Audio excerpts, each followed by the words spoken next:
So today we are talking about inverse functions. So what I want you to do is consider the function f of x is equal to x plus 4. What you know about functions is that it maps input to output. So for example, if I put in a 1 with this function rule, I would get out a 5.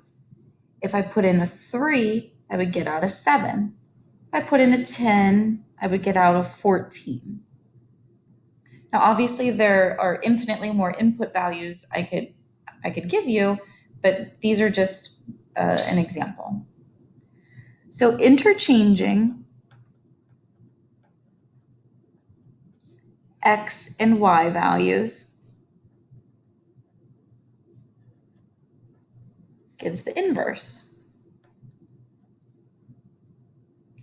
So what that means is that the ordered pairs would look like 5, 1, 7, 3, 14, 10. And in terms of a function rule, it undoes the operations in the original function rule.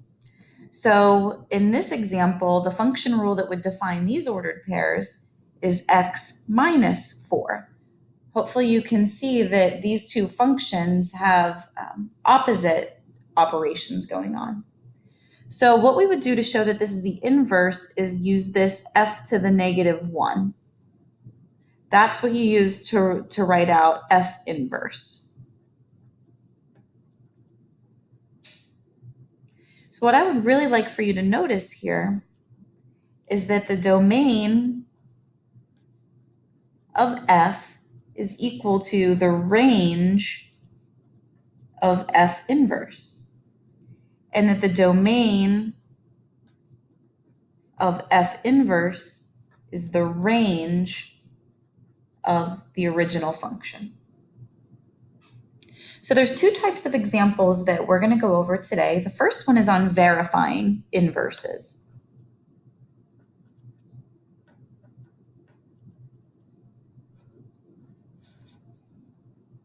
So to show that two functions,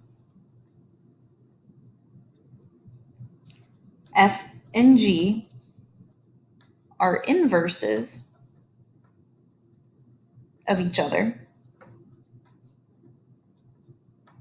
what we need to do is show that f of g of x, when you compose g of x and f of x, that it simplifies to x, and that g of f of x also simplifies to x. You have to do both. So for example, let's say I give the two functions f of x is equal to 2x minus 3, and g of x is equal to x plus 3 over 2. Now, just looking at these two functions, hopefully you can see that there are some operations that would undo each other. Multiply by 2, divide by 2. Subtract 3, add 3. So I'm feeling good that these probably will be inverses of each other. What you would do to show that for sure is do f of g of x, which means I'm putting this into this function. So it would be 2x plus 3 over 2 minus 3. 2's cancel, the 3's cancel, and I'm left with x. So I'm halfway there. You also need to show the composition g of f of x. So I'm going to put this function in here. The 3's cancel, the 2's cancel, and I'm left with x. So because both of the compositions simplify to x, we can say yes, f and g are inverses. The last example that we want to go over is on how you would algebraically find an inverse. So if you weren't given the second one, you don't have 2 to say that they're verifying, we're just finding an inverse. algebraically. So a couple of steps that you need to take. The first step is replace f of x with y. Then we would switch x and y, solve for that new y, and then replace that new y with f inverse of x.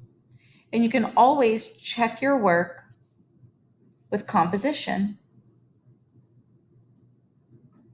Meaning, once you have the f of x, you can take your two functions and compose them with each other, just like we did in that first example. So if we're given the function f of x equals 2x to the third minus 4, and we want to find the inverse, the first step would be replace f of x with y, switch x and y, and now solving for this new y. So I would add 4 to both sides, divide by 2, and then to get rid of the 3 exponent, you would take the cubed root of both sides. And then that very last step that sometimes people tend to forget is replacing that y with f inverse of x.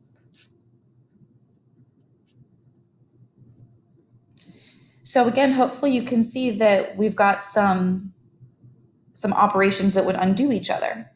I have a minus 4 and a plus 4. That 2 is multiplying, this 2 is dividing. That 3 is an exponent, this 3 is a root. So you're going to have a lot of operations that are undoing each other.